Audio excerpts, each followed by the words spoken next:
praising and worshipping their so-called God and deity, while in their hearts they are thinking only of what to have for lunch.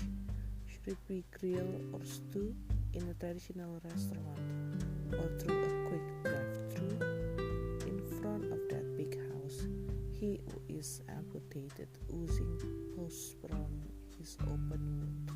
and is playing scars across his knee and thigh from long time ago, leaving him limbless and starving, while his fingers are eaten away by germs, by virus and bacteria before the hand grabs anything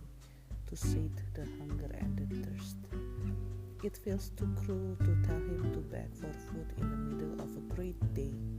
when everybody is screaming at the top of their lungs, "Blessed be, blessed be today and you and us and everything we own."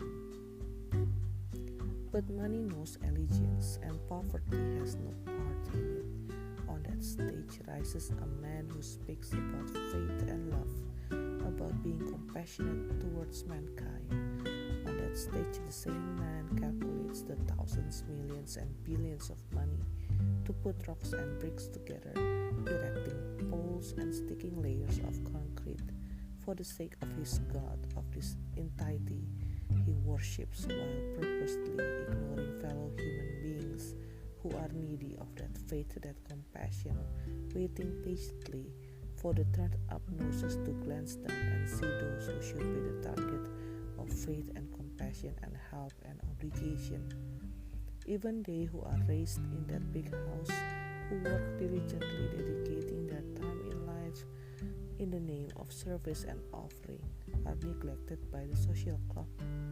the groups who claim to be the rightful owner of the big den and the rightful owner of compassion and affection. They who are unwell, terminally ill, hard to breathe, in need of medication, in the middle of famine, receive no empathy. The group arrogantly studies the book which is supposed to be holy, which proclaims two kinds of loves in these worlds, for their God and for their fellow humans, but deep down they only think of themselves, pursue their own interests from the moment the first chapter is being read to the last chapter is being finalized. No good coming out of reading those 66 chapters, I accuse, if they don't do what their faith and compassion order them to do. All of their claims are terrible nonsense about being the chosen one, the only people worthy of their God.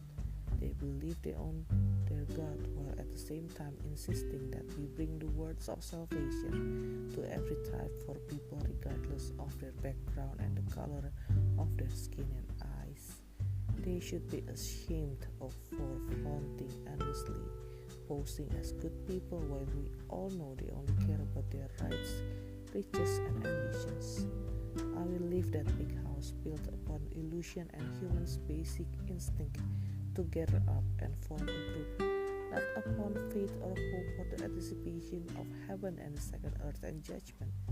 which separates they and we because they claim their God embraces them and abandons us. I will leave that big house along with they who are forgotten, ignored, hated, and uncounted for. We will look for our own God within the people who are genuinely compassionate towards the poor and the left out, who refrain from showing off their titles they think graced by their God. I with they will look for our own God, who truly loves us, owns our lives without any pretenses, saves and appreciates us above all gold and currencies in the world. I will look